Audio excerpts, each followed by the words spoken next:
Tonight on CTV News at 5. We could not miss the opportunity to celebrate women rising in sport. Ready to rock and roll. Excitement builds as Canada goes for gold at the Women's Rugby World Cup. Well, I enjoyed doing it. I mean, I had the best seat in the house. You can call it a career. Announcer Dave LeBlanc hangs up his mic after calling the shots for close to 40 years. Behind the rain, it's a clearing sky tonight with a bright and sunny start to the weekend. Live from the Maritimes News Center, this is CTV News at 5. Good evening, happy Friday, and welcome to CTV News at 5. I'm Maria Penopalis. Thank you for joining us. First at 5 tonight, going for gold. After a powerhouse performance throughout the tournament, Canada's women are charging full speed into the Women's Rugby World Cup final this Saturday against rugby royalty, England. But they won't do it alone. As CTV's Stephanie Seekos reports, other athletes and throngs of fans are cheering them on as they tackle their biggest battle yet. Maria, it's going to be an exciting weekend here with fans cheering on two women's teams, one going for a championship win overseas and the other playing in front of a home crowd. Before the Halifax Tides take the pitch Saturday, fans will throw their support behind another Canadian team. We could not miss the opportunity to celebrate women rising in sport, and we needed to be part of it and show our support. So we jumped at the chance to do that. And it fell on a day when we already had a match happening, so we were so excited to welcome fans into the stadium to celebrate this monumental event. The Tides will host a watch party to cheer on Team Canada in the Women's Rugby World Cup final. Can you believe it? Canada faces England after taking down New Zealand in the semi-final. A record-setting crowd of 82,000 is expected for the championship game. This is only Canada's second time in the final. They lost to England in 2014 and hope for a different outcome this time around. Two Maritimers are on the roster, Alicia Corrigan and Olivia DeMerchant. It's actually mind-blowing to me to have somebody from like the smaller provinces being able to go and make her mark there for such a long period of time. I think it's really, really cool. Rugby Nova Scotia says the sport has grown among girls over the last several years. I think the successes of the national team at the Olympics and now this is really just going to drive that. We're ready for after the World Cup here to kind of see an influx of not only female youth athletes, but I think it's going to attract some attention from everybody. Ahead of Saturday's match, Prime Minister Mark Carney exchanged jerseys with UK Prime Minister Keir Starmer. Very good. Well, it's going to be a great match. Back at the Wanderers grounds, it will be a memorable day for more than one reason. It's a day of celebration for women in sport, and we will be celebrating an icon, Erin McLeod, who was the very first signing of the Halifax Tides FC, who announced her retirement earlier this year. So fans are going to get the chance to celebrate with us and send Erin on her way with well wishes for her retirement. The watch party gets underway here at the Wanderers grounds tomorrow at noon. And then the Halifax Tides will hit the pitch at 3 p.m. for their match against the Vancouver Rise. Maria. Thank you, Stephanie. CTV Stephanie Seekos for us in Halifax. A big weekend for women in sports. And Todd, I know you'll be watching. You know, I have to admit, I wasn't a huge rugby fan before all of this, but I will be watching very intently, cheering on loudly. Maria, you missed out. It's been a fabulous tournament. I've been watching every Saturday morning on TSN. This team plays differently. England, by far the favorites, but the way the Canadians are playing now, I think they have a chance to beat them. Oh, let's see. Let's see how it goes. Excited. It'd be great to beat the Red Roses for sure. So we'll be watching that on CTV and TSN tomorrow at 12 o'clock. Our time. In the newscast tonight, and for the second time this year, postal workers are off the job across the country. It comes after the federal government announced those reforms related to the closure of rural post offices, ending door-to-door delivery. A lot of changes underway for the Crown Corporation. The workers not pleased. We will have a story for you at 6 o'clock. It's the age-old question, at least it's been for the last decade. How much screen time is too much? Well, according to a New Brunswick youth survey, students are spending too long in front of screens. CTV's Laura Brown brings us reaction from the experts. We'll speak to students as well, of course. In keeping with sports, two major world-class paddling events are headed to Dartmouth next summer. The ICF Masters and Junior Sprint World Championships will take place on the lake in the middle of the Halifax, Dartmouth area. That will happen in June and into July. The separate events are expected to bring about $11 million into the local economy and a lot of excitement. Olympians will be part of that for sure. Details to come in our newscast. What went from rain to a very muggy day pretty much across the region. Oh, yes. Kayla Mitchell has our Friday forecast, and boy, could you feel it. Very strange for this late in September. Oh, you sure could. So first of all, it was great to get the rain. It was about 10 to 40 millimeters in general around the Maritimes. We'll take a closer look at that later on CTV News at 6. Winds were gusty. Oh my God, thank you. I forgot to mention Todd was alluding to. Temperatures right now mostly sitting around the low 20s, but humidex values in late September. Yeah, we have them today, so here's what it's feeling like when you take into account both the temperature and humidity in the region, feeling up into the high 20s, in some cases into the low 30s, including around parts of the eastern shore of Nova Scotia and parts of the southwest of New Brunswick. Though the amount of humidity, the mugginess in the air, it's going to be coming down as we make our way through tonight and in towards tomorrow. Wind direction is starting to change a little bit. We're basically over to a westerly wind now around the region, and winds are being sustained in most cases between 10 and 30 kilometers per hour. We're getting a few gusts reported between 30 and 40. Over on radar and satellite, we have some broken cloud cover that's holding on into the first part of this evening. A very low chance of a couple spotty showers with that in northern areas of New Brunswick. There's going to be an area of high pressure that continues to move into the region as we head into the start of the weekend, and that's going to begin tonight by clearing out what's left of this cloud cover and putting an end to those isolated showers. And that means sunshine in the forecast for Saturday. I'll have more on the weekend weather coming up a little bit later on. Maria. Thank you, Kaylin. Right now, though, our own Bruce Frisco has received a prestigious award. And we're pleased to present the second East Region Lifetime Achievement Award to Bruce Frisco of CTV. Oh, you heard it. Bruce received a Lifetime Achievement Award for his impressive 35-year career in broadcasting. He started in radio in Saskatchewan, eventually moved to television in Alberta, and made his way east in 1995, where he began his maritime career. From co-anchor of Atlantic Pulse to co-host of Live at 5 and now anchoring the late news, he is a fixture in our homes and, of course, in our hearts. Way to go, Bruce. I've worked for this company now for 30 years, and I started in March of 1995. I came here with sweaty hands and a 2-year contract, and here I am. It's 30 years later, almost 31 years.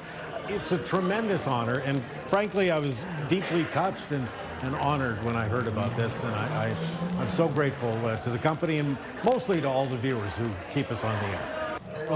Oh, we're grateful to you. We're so very proud of you. Congratulations, Bruce. The celebration, by the way, took place at the annual RTDNA Awards, which honor the best in radio, television, and digital journalism. We're also very honored to share that CTV Atlantic picked up 7 awards, including Best TV Newscast and Overall Digital Excellence. More coming up at 6 o'clock. It was a good night.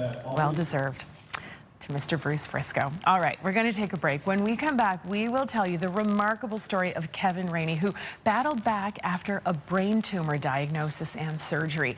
And a little later, we also have this story.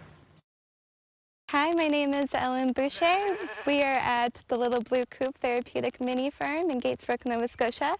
And coming up, we will tell you all about our therapy farm.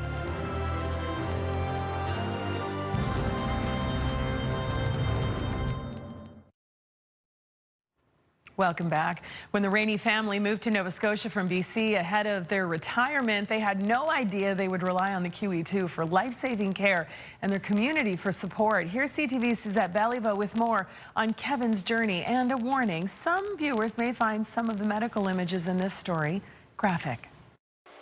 Kevin Rainey says he's able to enjoy simple moments like this with his wife Marie and daughter Nessa because of the care he received at the QE2 Health Sciences Center 2 years ago. And I had a tennis ball sized tumor between the 2 hemispheres of my brain. And I can't even put into words how stunned we were to find that out. A CT scan ordered by Kevin's family doctor in Guysborough revealed the life-changing news. The 65-year-old had experienced sinus issues for years.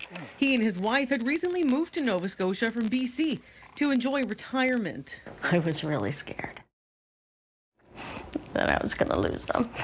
Yeah. I'm a pretty spiritual guy, so I had a sense of peace about a lot of it, but the thing that wasn't peaceful was knowing that my daughter might not have a dad, or my grandson might not have a grandfather, and my partner in life here would be alone. Within days, Kevin met with Dr. David Clark, a neurosurgeon at the QE2 in Halifax.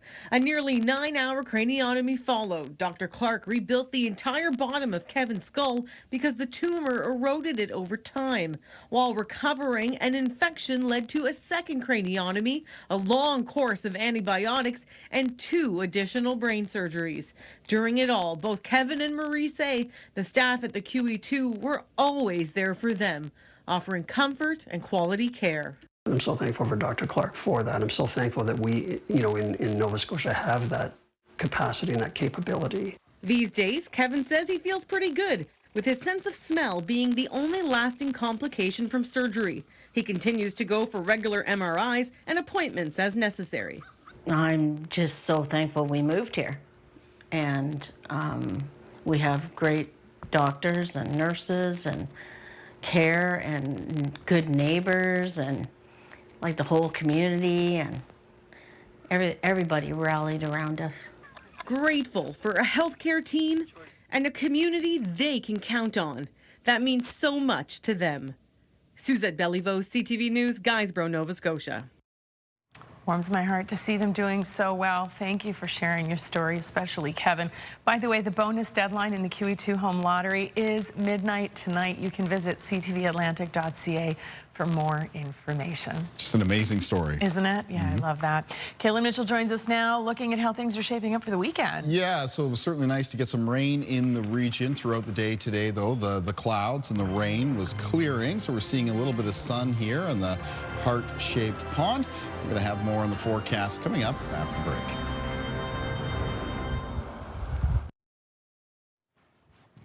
Moncton's Danielle Dorris is having an amazing run at the World Para Swimming Championships in Singapore this week. She earned a silver medal in the women's 100-meter backstroke, S7. That was on Wednesday. Yesterday, she defended her gold medal in the S7 50-meter butterfly, where she finished with a gold medal and a championship record time.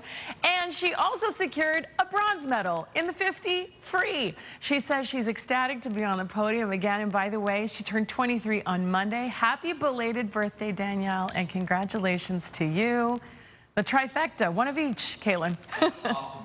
Medal hat trick. That's it. Well done. Yeah, congratulations, Danielle. Well, let's take a look at our sunrise and sunset times. And for that, we are going to the view from the QE2 Grand Prize Cottage in East Uniacke, Nova Scotia. Just a reminder that the bonus prize deadline is midnight tonight. We're looking down at the backyard seating area. Looks very nicely set up. So again, the bonus prize deadline coming up at midnight tonight. There's our sunrise and sunset times. All right, let's take a look at what's going on our weather systems map. So, of course, we had a low-pressure system that moved through last night into this morning, bringing the wet weather with it. So barometric pressure still a little bit towards the lower side, sitting around just above 1,000 millibars for Fredericton, Halifax, and Charlottetown. And behind that system, though, for the upcoming weekend, it is a ridge of high pressure that's going to be building in from the west. So barometric pressure will be rising as we head into the start of Saturday. Let's take a look at things on radar right now. The bulk of that steadier rain has been well east of the region for throughout much of today. What's left in behind it is maybe a couple of spotty or scattered showers. You can see some of those showing up around the northwest New Brunswick. Those will be coming to an end as we make our way through this evening as well. And taking a look at our timeline then, mostly it's going to be a clearing sky as we head through this evening and tonight. Some fog patches certainly possible developing around the region heading into the start of the day for tomorrow.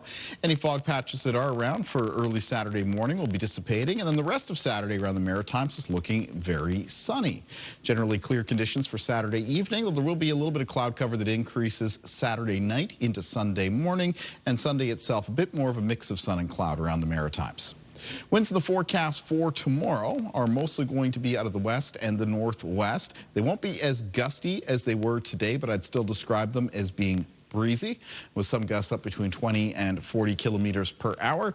The more northwesterly direction for the winds developing for both tonight and tomorrow is going to be bringing in some drier air off the continent. You probably noticed that very high level of mugginess around the region for today, so that level of humidity in the air is going to be falling as we head into the start of the day tomorrow.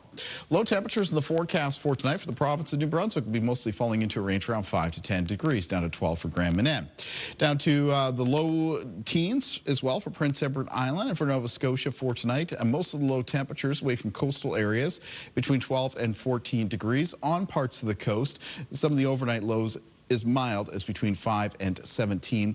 High temperatures in the forecast for Saturday around the Maritimes. In New Brunswick, mostly between 17 and 21 degrees. A little bit cooler up around Edmundston, right in the northwest there, closer to 16. Looking at high teens for Prince Edward Island and for Nova Scotia for tomorrow. Most of the high temperatures between 18 and 22. Let's take a look at Sunday's weather. So we're in between a couple of low pressure systems for Sunday. That's why we see some increase in cloudiness in the region. There's maybe a very low chance of some showers on Sunday, about a 20% chance for any given community. Most of the high temperatures, high teens and low 20s. A few mid-20s, though, may show up in the southwest of New Brunswick. And Monday, it's high pressure back in place, so looking mostly sunny and high temperatures in the low to mid-20s. That is mild to warm for this far into September. All right, let's take a look at our Weather Watcher for tonight. And tonight's Weather Watcher is coming in from 9-year-old Ben. It's a student at Sycamore Elementary. And Ben has sent us a drawing of a severe thunderstorm that's produced a tornado. Thank you, Ben.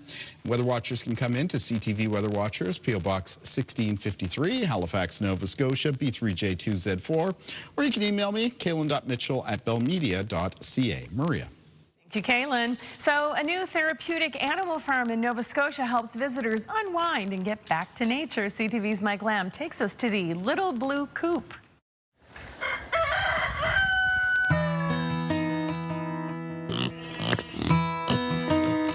The Little Blue Coop is a small therapeutic farm. We have quite a few smaller animals. We have pigs and baby doll sheep, chickens and rabbits.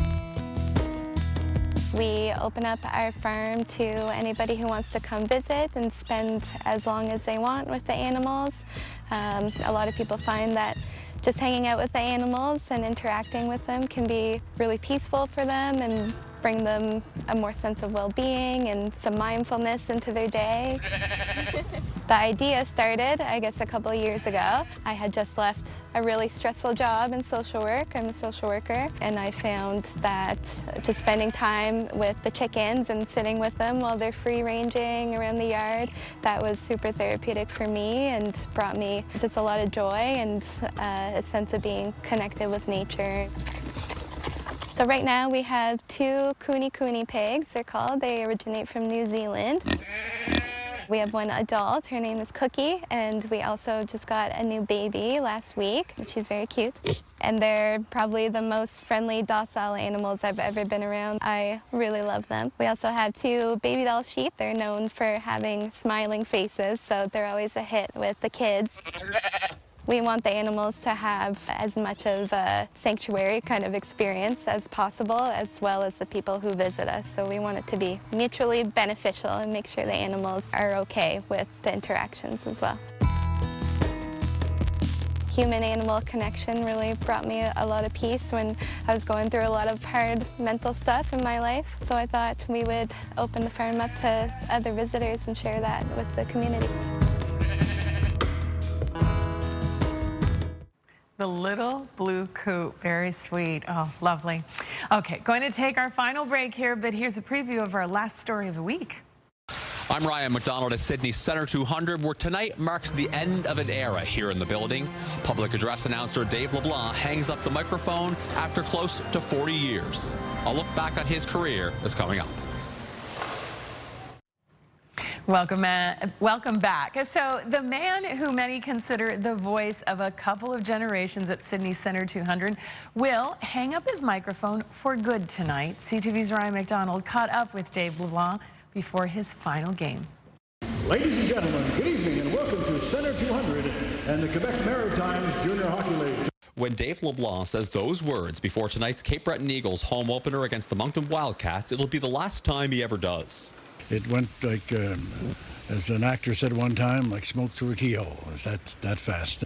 LeBlanc has been the public address announcer at Sydney's Centre 200 since the building opened nearly 40 years ago. One of the obvious highlights of his long career was being behind the microphone when the Cape Breton Oilers won the American Hockey League's Calder Cup in 1993. And now, ladies and gentlemen. After the Oilers left town, LeBlanc had a front row seat to the stars of tomorrow, like future Hall of Famer Marc-Andre Fleury with the Cape Breton Eagles. Well, I enjoyed doing it. I mean, I had the best seat in the house. Absolutely is an end of an era.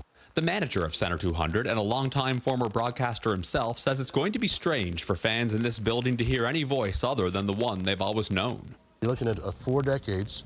His voice has been the one you heard, announcing goals and all the other things that went with Centre 200. And yeah, it's going to be a big change for people, I think. Just to put into perspective the longevity of Dave's career, when he started calling games here for the Cape Breton Oilers, I was 6 years old. Now I'm 43 as he puts the mic down for the final time. So really, he has been behind the mic here at the Centre for my entire life as a Cape Breton hockey fan. It's like calling in sick and everybody knows about it. It's because if you do happen to miss a game, now you go to the next game and someone say, where were you yesterday or where were you the last game? But he's grateful to get the chance tonight to say goodbye. I think it's going to be in the back of my mind when I say, ladies and gentlemen, please be careful leaving the building in the parking lot. Drive safely on the way home. And good night. It'll be a funny feeling when I know it's being done for the last time. Please be careful leaving the building in the parking lot. Drive safely on the way home. And good night. The end of an era and of a long career. Ryan McDonald, CTV News, Sydney. Congratulations to you, Dave. Oh my goodness, what an awesome, awesome career. And I have to tell you, and you and I kind of talked about this, we feel so seen when you were talking about people knowing when you take a sick day. Yeah, we sympathize. We get it, we get it. For sure. Coming up at 6, more details of the extended forecast and updates on what is now Hurricane Umberto. Thanks for watching, everyone. Have a great weekend. Kaylin and Todd are back at 6.